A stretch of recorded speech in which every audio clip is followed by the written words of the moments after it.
Tragedi memilukan terjadi lagi di negeri tercinta ini. Ratusan nyawa yang terdiri dari anak-anak, wanita, dan orang tua bergelimpangan bagaikan sampah berserakan.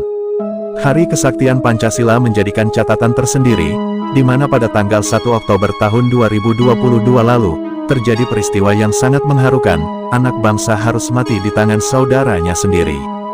Hanya dipicu atas nafsu amarah atas kekalahan tim sepak bolanya harus menelan kekalahan dari tim sepak bola lawan.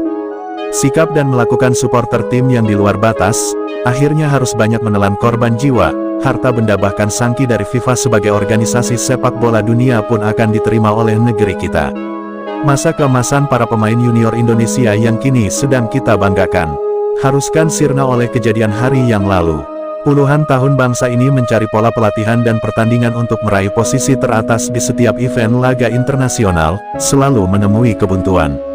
Namun ketika masa keemasan itu berada di negeri burung Garuda ini, kenapa ternyata harus tercoreng oleh ulah oknum supporter yang biadab?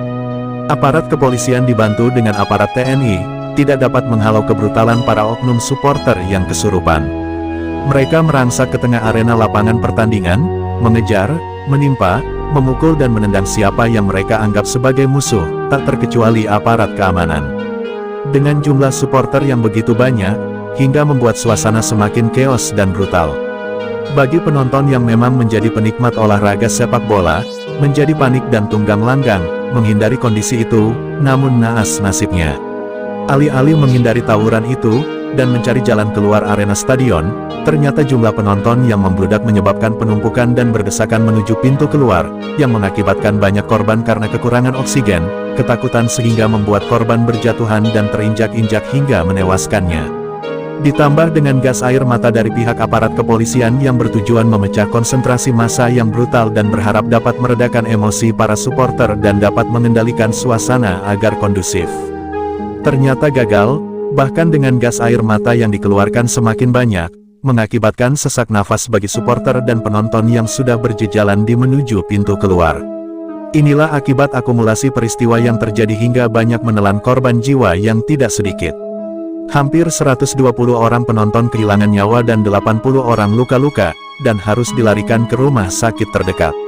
Inilah peristiwa yang sangat memilukan, sangat memalukan dan sangat menjijikan yang dilakukan oleh oknum supporter sepak bola dan akhirnya memberi dampak kepada banyak faktor. Pihak PSSI harus mengambil tindakan tegas, kepada siapa yang bersalah harus diberikan sanksi. Untuk pihak panitia pun harus bertanggung jawab atas korban. Harus ada wujud tanggung jawab yang real, karena setiap event pasti ada asuransi yang menyertai tiket yang dibeli oleh penonton. Dan pihak kepolisian harus segera dapat mengusut siapa dalang dari kerusuhan tersebut. Walaupun sifatnya spontan, namun tetap harus diberikan sanksi yang sesuai dengan perbuatannya. Agar kedepannya tidak ada lagi peristiwa-peristiwa seperti ini yang berulang. Untuk para supporter, sudahlah. Setiap pertandingan pasti ada menang ada kalahnya kalah. Jika memang tim Anda dinilai kurang baik, beri aja sanksi etika, yaitu jangan Anda dukung lagu dan gak usah ditonton setiap pertandingannya, sehingga membuat tim akan berusaha kerja keras menjadi pemenang dalam setiap pertandingan tapi dengan cara yang fair bukan yang brutal. Karena akibat oknum supporter kemarin, dikhawatirkan, berdampak negatif kepada tim-tim nasional Indonesia. Mari kita jaga persatuan dan kesatuan, agar bangsa ini tetap menjadi negara yang diperhitungkan oleh bangsa lain. Berikan pendapat Anda sebagai bukti bahwa kita tahu mencintai dan mengawal NKRI.